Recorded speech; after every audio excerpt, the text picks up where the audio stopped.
All right, let's just go ahead and get started with Act 2. We're going to start with the prologue, so let's go ahead and take a look at that.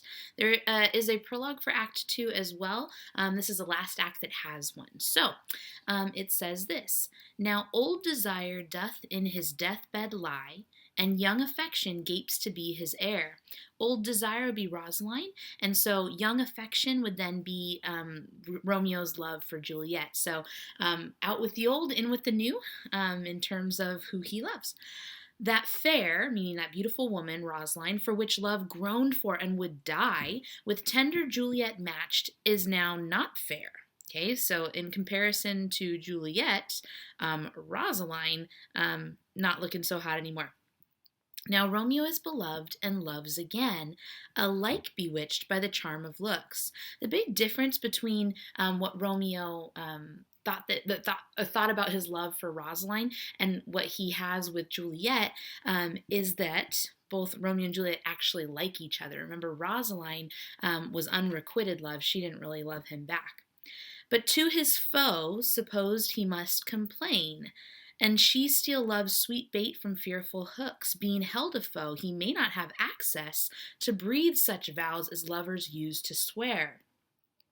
So essentially, Romeo's in a tough spot because he he needs to figure out a way to talk to and address his words of love to Juliet, but she is the daughter of his enemy, and so that complicates things. And so normal kind of like procedures with like wooing a girl is not gonna happen. He has to do things a little bit differently. And she as much in love, so that's good, again, not unrequited love, her means much less to meet her new beloved anywhere. This is important. Remember, girls did not have, or females did not have as much freedom and liberty to move about as they pleased. And so while Romeo may have some difficulty getting to Juliet, Juliet has much more difficulty trying to get to Romeo. So she really is kind of stuck there. But passion lends them power. Time means, meaning a mean to meet, tempering extremities with extreme sweet. So easing their great difficulties with great delight. So their passion, and they actually have time to do this, okay? So that's the prologue. Real quick, let's go back up here. I have our timeline so far because everything that's taken place in Romeo and Juliet has actually all been within the timeline of one single day. Okay, so you can see what's happened in the morning so far. There was a brawl in the streets of Verona. We encounter Romeo, and Benvolio finds out that he's sad, and that he's sad because of his unrequited love for Rosaline. And we also, in the morning, we have Juliet, who agrees to check out Paris, who wants to marry her. Okay, so that all happens in the morning. Okay, then at nighttime, they are at the party. Romeo and Juliet meet for the first time and fall instantly in love. Okay, so that's our timeline so far. This has all been one day. As we continue on in Act 2, we're going to be post-party in Act 2. Okay, and it's still going to be the same night, though. Okay, so we're still within day one, but it's kind of like really, really late night / early morning. Okay, so let's go to scene 1. It says a lane by the wall of Capulet's orchard. So again, this is literally right after the party because they haven't even fully left the Capulet property yet. Enter Romeo. Romeo says, "Can I go forward when my heart is here?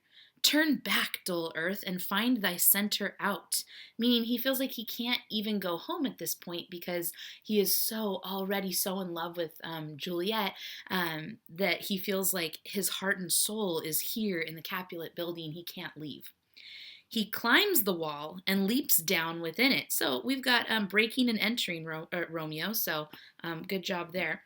Now enter Benvolio and Mercutio, okay?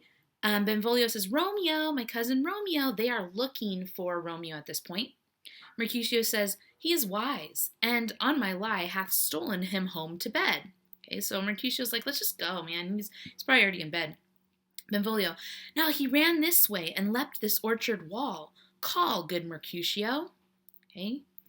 Mercutio says, Nay, I'll conjure too. Romeo, humours, madman, passion, lover, appear thou in the likeness of a sigh. Speak but one rhyme, and I am satisfied. Cry but ay me, pronounce but of and dove. Speak to my gossip Venus one fair word, one nickname for her pure-blind son and heir. Pure-blind son, they're talking about Cupid. Young Adam Cupid, he that shot so trim, when King I always say this wrong. Cophetua loved the beggar maid. He heareth not, he stirreth not, he moveth not. Real quick, all of this, notice what Mercutio is doing. He is teasing Romeo.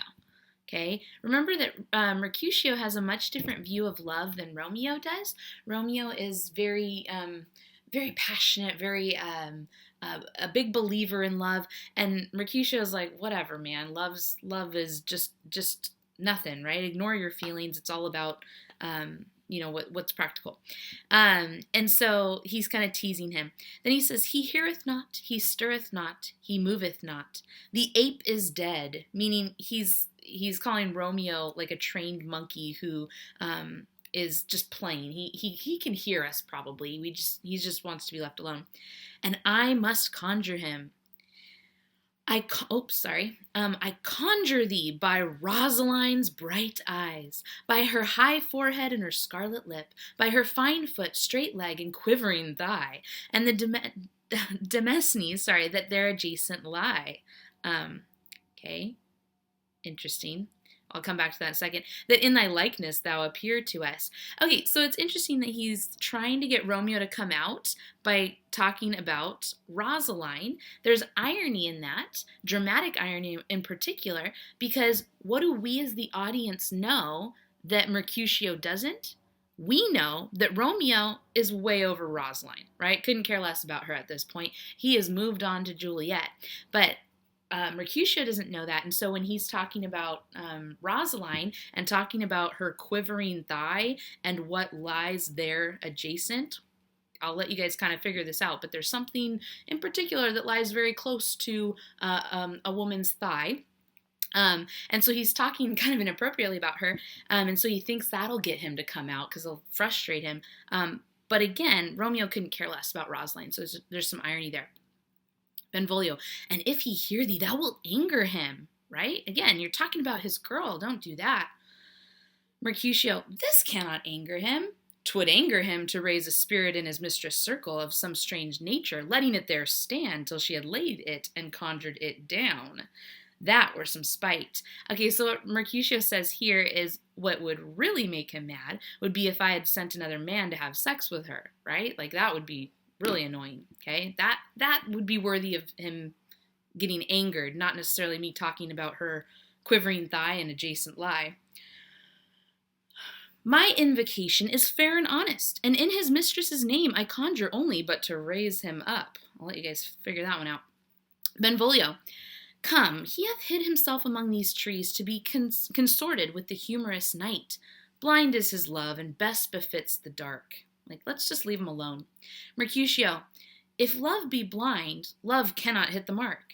Now, will he sit under a medlar tree and wish his mistress were that kind of fruit as maids call medlars when they laugh alone? Just so you know, a medlar is an apple-like fruit shaped like a particular piece of anatomy. Notice the emoji I have back there. Okay, when they laugh alone, Romeo, that she were, that she were an open, etc. Again, he doesn't want to say what he means there, which I have there.